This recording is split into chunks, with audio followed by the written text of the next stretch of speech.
I didn't wake up my girlfriend for her exam after I overheard her calling me a little so. My girlfriend Emma has been staying over at my place more often lately. Since she's in her final semester, and my apartment is closer to campus, she's always been kind of stressed about school, but lately it's been really bad, like, she snaps at me for leaving dishes in the sink or gets mad when I watch TV while she's studying. Last Tuesday night, I was in bed scrolling through my phone around midnight when I heard her talking to someone in the living room. I figured she was on a late study call with her friend Jess since they always crammed together before big tests. But then, I heard my name and got curious. I crept to the door and listened. She was definitely talking to Jess about me, and it wasn't good. She was going on about how I don't understand the pressure she's under, and how I'm always in her way. Then she said the thing that made my stomach drop. Honestly, Jess, sometimes I think he's just a little who can't handle when I'm focused on something other than him. Like, grow up already. I felt like I got punched in the gut. This is the same girl who always talks about how much she loves that I'm sensitive and understanding. The same girl who cries to me about her family drama and expects me to drop everything. To comfort her, I went back to bed, but couldn't sleep. I kept replaying it in my head. Maybe she was just venting and didn't mean it. But the way she said it was so much annoyance in her voice. It felt real. The next morning, she had her biggest exam of the semester. Some advanced organic chemistry test that was worth like 30% of her grade. She'd been studying for weeks and had asked me to wake her up at 6 a.m. Since her phone alarm never works and she's the world's deepest sleeper, when 6 rolled around, I just lay there watching her sleep. Part of me wanted to shake her, awake like usual. But then I remembered her calling me a little and I thought, you know what? If I'm such a useless little, then maybe you don't need my help. So, I got up, made myself coffee, and went about my morning. I even took a shower and watched some YouTube videos. Around 7:30, she finally woke up on her own and immediately started freaking out. Oh my god, why didn't you wake me up? My exam is in an hour and I haven't even showered yet. I just shrugged and said, sorry, forgot. She gave me this look like I just told her I burned down her childhood home. She was rushing around, throwing on clothes, and grabbing her stuff while mumbling about how this could ruin everything. I can't believe you forgot the one thing I asked you to do. This is so important to me. I wanted to tell her right then what I'd heard, but I didn't. I just said, yeah, that sucks, and kept drinking my coffee. She left without kissing me goodbye, which never happens. Later that day, she texted me that she barely made it to the exam and felt completely unprepared because she didn't have time to review her notes one last time. I still haven't told her I heard what she said. Haven't told her that every time she asks me to do something now, there's this voice in the back of my head whispering that I'm just some weak, needy distraction to her, that she only values me when I'm convenient, and it's been eating me alive, making every interaction feel weird and hollow. Like we're pretending nothing happened while I'm quietly bleeding inside.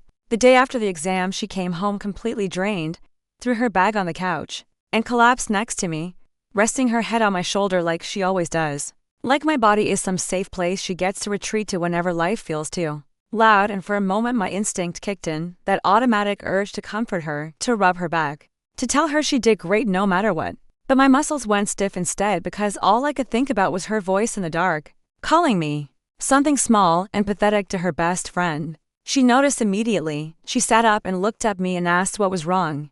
But I just shrugged and said I was tired, even though that wasn't it at all.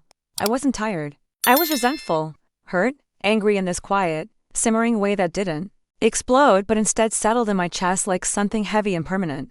Days passed like that. This weird emotional limbo, where she acted normal and affectionate, and I kept giving her this watered-down version of myself. And I think she thought it was about the exam stress or work or something shallow because she started trying harder with sweet gestures, cooking dinner, leaving little notes, hugging me longer, telling me she loved me more often, and instead of fixing anything, it just made me feel worse. Because the version of me she claimed to love didn't match the version of me she mocked when she thought I couldn't hear. Eventually, it all came to a head one night when she got annoyed that I wasn't joking around with her like usual, snapped that I'd been emotionally distant, and asked if she'd done something wrong. I almost said no again, but something in me cracked open, and I just blurted it out. I told her I'd heard everything she said to Jess, that I'd stood there like an idiot, listening to the person I trusted most talk about me like I was some burden she had to tolerate. She froze, her face went white like the blood drained right out of it. Then she asked in this small voice what exactly I heard, and when I repeated it word for word, she actually winced like my voice physically hurt her. At first she tried to explain, tripping over her words, saying she was overwhelmed, saying She didn't mean it, saying she was venting and exaggerating and that it wasn't really how she felt. But the problem is you don't usually invent things out of nothing when you vent. You usually rip the truth open wider. She started crying, the kind of panicked crying where the tears come fast and messy, apologizing over and over, reaching for me, trying to touch my face, my hands, anything to anchor herself to me again. But I couldn't even bring myself to comfort her because something about that moment felt twisted. I didn't want to reassure her while still grieving what she'd done to me. I told her the part that hurt the most wasn't even the word she used. It was the contempt in her voice, the disdain. Like I was some weak inconvenience she had to tolerate instead of a partner who had rearranged his life to support her, who woke her up for exams, listened to every meltdown, stayed patient when she snapped at me, tried to create calm while she spiraled, and instead of appreciating that, she mocked it behind my back. She said she hated herself for saying it, that she'd been drowning in pressure, that every person in her life expected perfection and I was the only one who didn't, which somehow made me feel like the safe target to dump her uglier thoughts onto. I asked her point blank if she actually saw me as weak, too emotional, too dependent, too soft, and she hesitated for a second too long before saying no. And that split second told me more than anything else she said that night. She admitted that sometimes she resented how steady I was, how available, how much I cared, because it made her feel guilty for not always being able to return the same level of attention when she was drowning in school. And instead of dealing with that guilt, she twisted it into irritation at me. I told her about the morning of the exam, about how I'd watched her sleep and decided not to wake her. And the look on her face when I said that nearly destroyed me. She didn't scream. She didn't lash out. She just broke in this quiet, devastated way and whispered, "That's why you didn't wake me," like the realization physically hurt. She said she didn't blame me, said she deserved it, said she hated that she'd made me feel like that. But I could also see the sting behind her eyes because actions still have consequences and she felt them. We talked for hours, going in circles between her apologizing and me trying to figure out whether forgiveness could even exist without changing how I saw her fundamentally. Because even if someone is truly sorry, it doesn't erase the fact that now you know exactly how small they're capable of making you feel when they think you're not listening. In the end, I told her I needed space, real space. Not dramatic storm-out space, but honest distance to see whether what I felt for her was still love or just habit wrapped around hurt. She cried and begged me not to give up on us over something she said out of stress. Said she'd do better, said she'd go to therapy, said she'd never talk about me like that again. But I told her the problem wasn't the promise, it was that she'd already proven what she was capable of. So she packed a bag quietly, kissed my forehead like she didn't know whether she still had the right to touch me, and left. The apartment has been painfully quiet since then. Some days I miss her so much it makes my chest ache. I miss her laugh, her weird little habits, the way she'd curl into me like I was home. Other days I feel lighter, like I'm finally respecting myself enough not to accept love that belittles me in the shadows. She's texted a few times, long paragraphs and short apologies and everything in between, and I've read every word. But I haven't answered yet because I don't want to respond from loneliness or anger. I want to respond from clarity, and I'm not there yet. Maybe we'll eventually talk and try to fix it. Maybe this is the beginning of the end. But I know this much now. If someone can love you publicly and belittle you privately, that's not safety, that's performance, and I don't want to build my life around someone who only respects me when it's convenient. Story to returning from a mission. I opened the door to the bedroom and saw my cheating wife with a hairy stranger.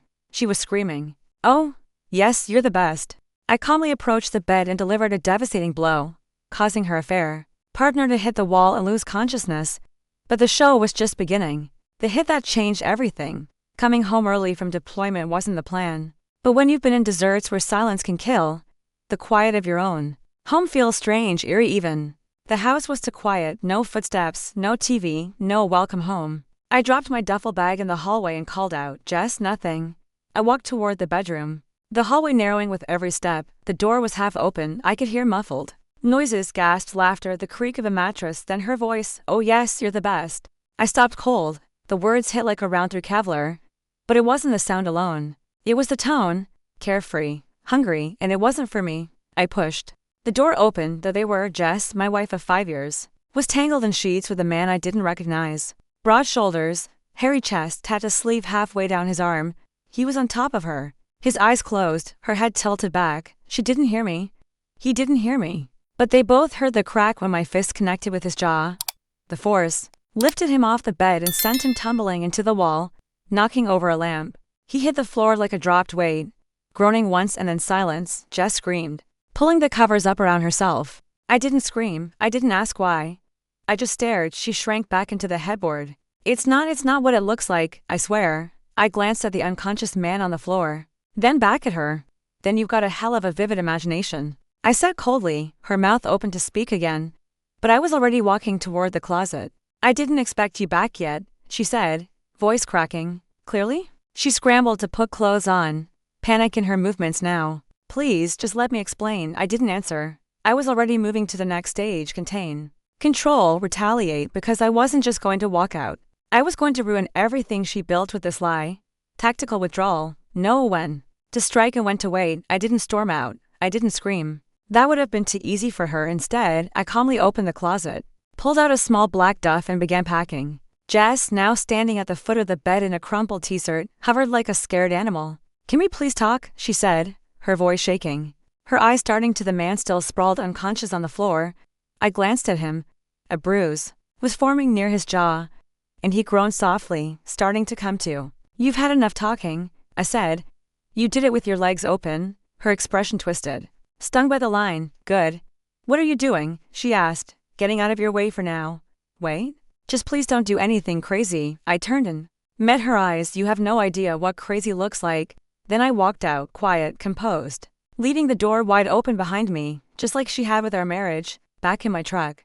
I sat in silence. The adrenaline started to fade and the pain settled in, not physical, but deeper, bone deep. This wasn't just betrayal. It was calculated. She didn't even flinch at the idea of someone else in our bed. The same bed we used to talk about future kids, late-night movie marathons, and growing old. That version of Jess, she was dead. Now it was time to bury the memory and salt the ground. The first step wasn't rage, it was recon.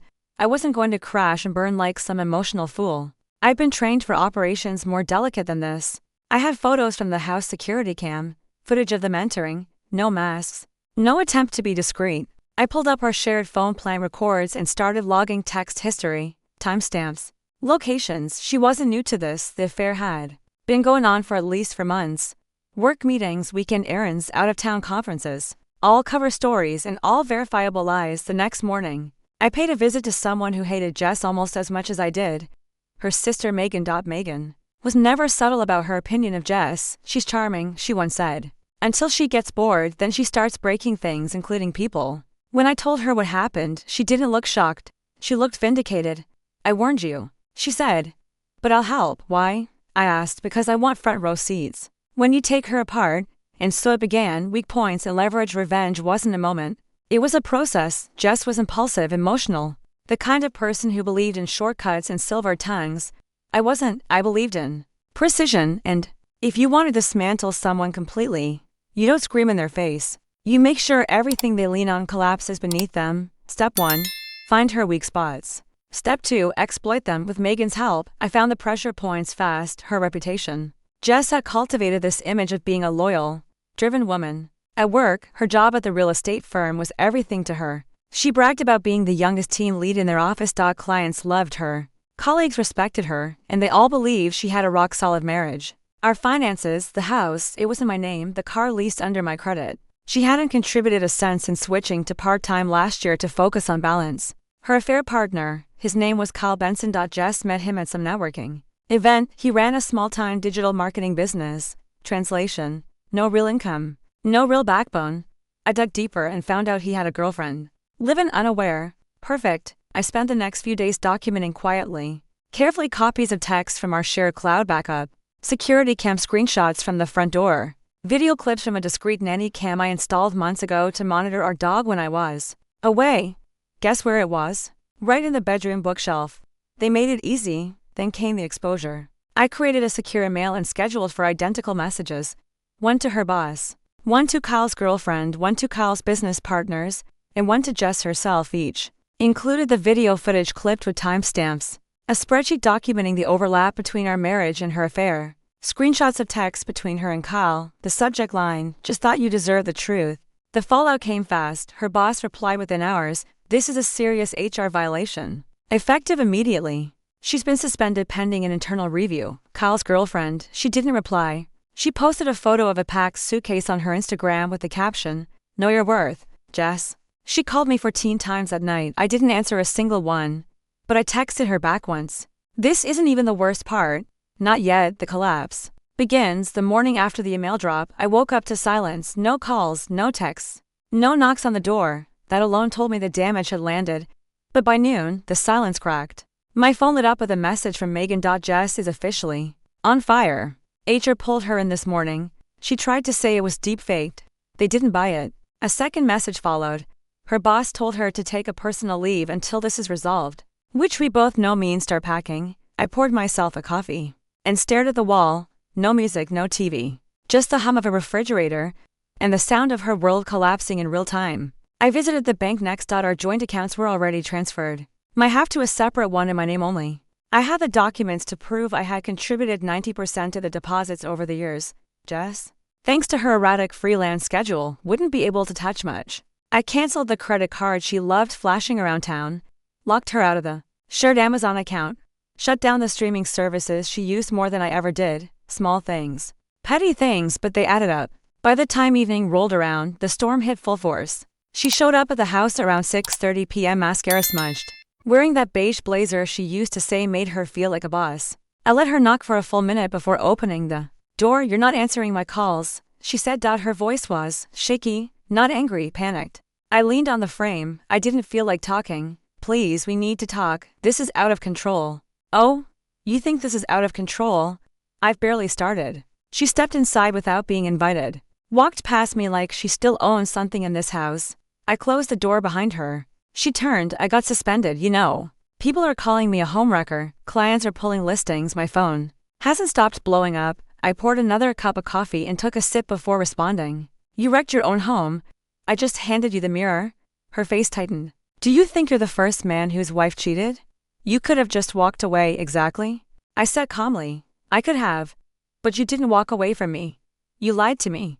You mocked me. And you expected me to play dumb while you smiled in my face. She opened her mouth to argue, but the words died behind her teeth.